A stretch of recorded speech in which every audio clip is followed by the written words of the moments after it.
E aí pessoal, eu sou Joel Pinheiro, já se inscrevam aqui no meu canal, cliquem no sininho, curtam e compartilhem este vídeo para a gente levar o debate sempre mais longe. Vamos lá, ministro Alexandre de Moraes, do Supremo, como eu tenho certeza que vocês todos viram, baniu diversas contas bolsonaristas do Twitter. Suspendeu como parte aí do curso desse inquérito das fake news do Supremo que o Alexandre de Moraes está tocando. E então esses diversos influenciadores, um outro empresário, assessores de deputado, um grupo de pessoas ligadas aí ao bolsonarismo, teve suas contas suspensas, sem mais nem menos. E aí, será que essa decisão é correta, não é? Eu vou separar o meu comentário em dois pontos. Primeiro, do ponto de vista jurídico.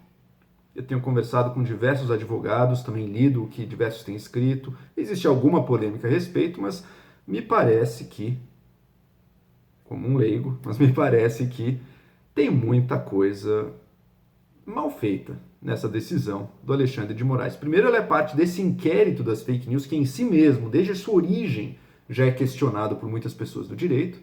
E somando a isso, ele tem diversos outros elementos. Ele não delimita bem o crime que está sendo apontado nesses perfis, é uma coisa super genérica. Ele não diz, olha, aqui cometeu calúnia, ou aqui fez... Enfim, não tem isso. É totalmente genérico pelo, digamos, o conjunto da obra. Ele usa essa medida de suspensão de conta de rede social, onde consta no ordenamento jurídico esse tipo de medida aqui no Brasil, o que muitas pessoas leem como uma censura prévia. Então, é impedindo essas... Não é trazendo as consequências jurídicas de certas manifestações ilegais. É proibindo ex ante, né, antes da pessoa se manifestar, já tendo tolhida a sua capacidade aí de falar e de escrever. E por fim, não tem prazo também, né? Não tem até quando que eles estão sem Twitter, até o fim do mundo. E se eles criam um perfil novo, vão usar, acho que o Alan dos Santos inclusive já fez isso, é para banir esse também, enfim. Uma decisão ali que parece que tem problemas jurídicos. E se tiver mesmo problemas jurídicos, e se tiver um bom argumento para dizer que é inconstitucional, então que ela seja derrubada. Como, aliás, o governo, a AGU, já mandou uma ação direta de inconstitucionalidade contra essa medida aí. Que bom, hein? O governo Bolsonaro não está fazendo bravatas nas redes sociais, não está fazendo videozinho, não está falando no chiqueiro, soltando ameaças vazias. Não, está usando meios institucionais para se contrapor a uma medida que considera ilegítima. Um pouco vestir a carapuça também, né? Porque um monte de influencer bolsonarista e o governo não precisaria sentir as dores desse povo. Mas enfim, do ponto de vista jurídico, do ponto de vista dos meios, tendo a concordar que há problemas reais nessa decisão do Alexandre de Moraes. Mas isso a gente não pode confundir com o outro lado.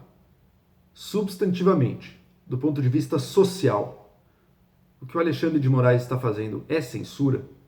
Estou perguntando. E eu vejo muitas pessoas, até pessoas bem intencionadas, caindo num discurso muito fácil, um discurso que parece liberal, mas que é um reflexo de dizer sim, é censura, ele tá proibindo pessoas, eu detesto esses caras, mas mesmo assim eu não quero privar ninguém de emitir sua opinião, isso é censura, isso não pode. Veja só, nenhum desses perfis foi suspenso ou banido por... Na verdade, suspenso, né? Suspenso no Brasil, tanto que de outros países dá para ler o conteúdo deles. Nenhum desses perfis foi suspenso pelo teor de sua opinião.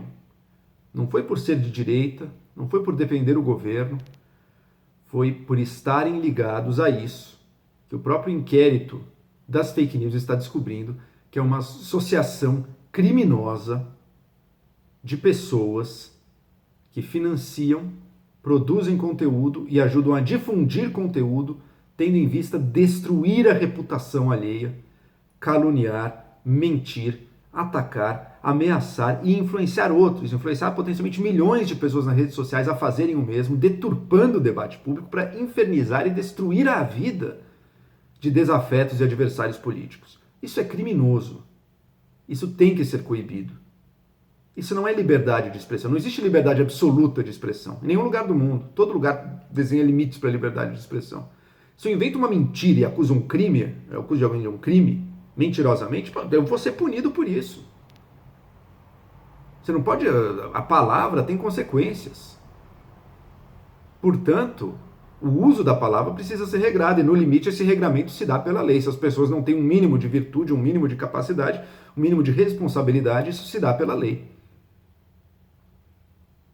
Então eu vejo pessoas dizendo, as pessoas estão celebrando porque é contra o adversário político delas. Nananina não. O Alexandre de Moraes podia ter suspenso perfis que defendessem as mesmas posições que eu e os mesmos candidatos e grupos políticos que eu aí na internet, fosse quem fosse. Se estiverem usando desses métodos, criação de fake news, calúnias, ataques sem parar, essa verdadeira máquina de destruir reputações, eu seria o primeiro a defender que eles saíssem do Twitter ou de qualquer outra rede social. O Twitter é a mais virulenta, né? Eu tô até dando um tempinho do Twitter ali, porque realmente é um negócio, é só o ruim, sabe? É o suco de tudo que é de ruim no coração humano, parece ali, aflora. Então não se trata de um ataque à liberdade de expressão, nem nada disso. Pode ser, aí sim, esse é o argumento jurídico. Pode ter sido muito mal feito, equivocado, errado, inconstitucional, abrindo precedentes perigosos. Mas o que foi feito aqui não está censurando nenhuma opinião e não está violando a legítima liberdade de expressão de alguém de participar do debate público. Ele está coibindo certos tipos de atividade que, se deixarmos soltos, se deixarmos que eles prosperem livremente, matam o debate público. Não existe debate público possível com gangues da palavra como essas operando nas redes sociais. Assim como não existe espaço público na rua verdadeiro, se você permite gangues criminosas tocando terror no meio da cidade.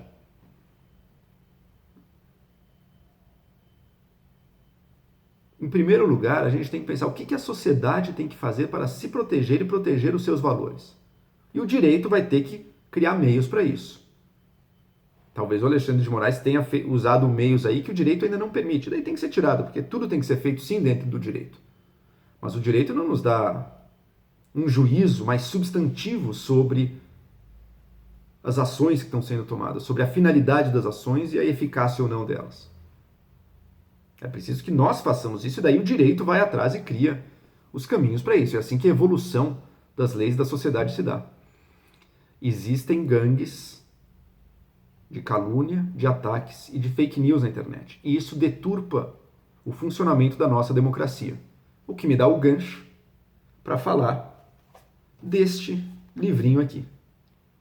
Pós-Verdade e Fake News, um livro lançado pela editora Cobogó em 2019, organizado pela Mariana Barbosa, no qual eu tenho um capítulo. Tá? Tem várias pessoas aqui, a Patrícia Campos Melo tem uma entrevista com ela também, você tem Dora Kaufmann, Eugênio Butti, enfim, Francisco Brito Cruz, enfim, uma série de intelectuais, alguns jornalistas, enfim, pessoas que pensam o tema do debate público e das fake news, da rede social, da pós-verdade, e que exploram um pouco isso. As novas tecnologias são maravilhosas, mas elas trouxeram consigo e trazem consigo riscos também. A gente precisa refletir sobre as duas coisas. E quem sai na frente, quem é mais inescrupuloso até num primeiro momento, às vezes tem vantagens injustas e que precisam ser coibidas. Ou então é deixar a nossa democracia e o nosso ordenamento político nas mãos do que há de mais inescrupuloso, do que há da pior escória da nossa sociedade. Bem ou mal, equivocadamente ou não, eu acredito que sim, equivocadamente, a decisão do Alexandre de Moraes tem esse intuito. Tem crimes acontecendo agora, tem condutas incompatíveis com o debate público, civilizado e livre. Precisam ser coibidas. Eu adoraria que fosse uma regulação até das próprias redes sociais, mas elas estão negligentes nisso.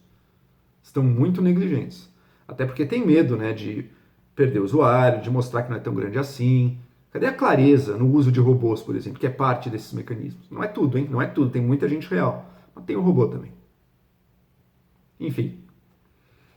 Recomendo, então, esse livro aqui, Pós-Verdade e Fake News, da editora Cobogó, e, inclusive, eu vou deixar aqui na descrição do vídeo o link da editora E quem comprar usando o código Joel Pinheiro tem desconto aí na compra da editora Cobogó. Uma promoção que vale aí pelas próximas semanas. Então é isso.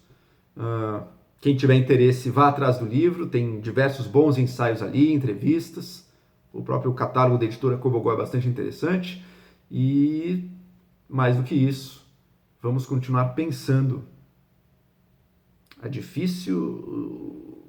os difíceis problemas que as novas tecnologias trazem. Em que respostas do puro reflexo, tenho que defender a liberdade de expressão sempre. Será que alguma liberdade de expressão, alguma ideia está sendo coibida aqui?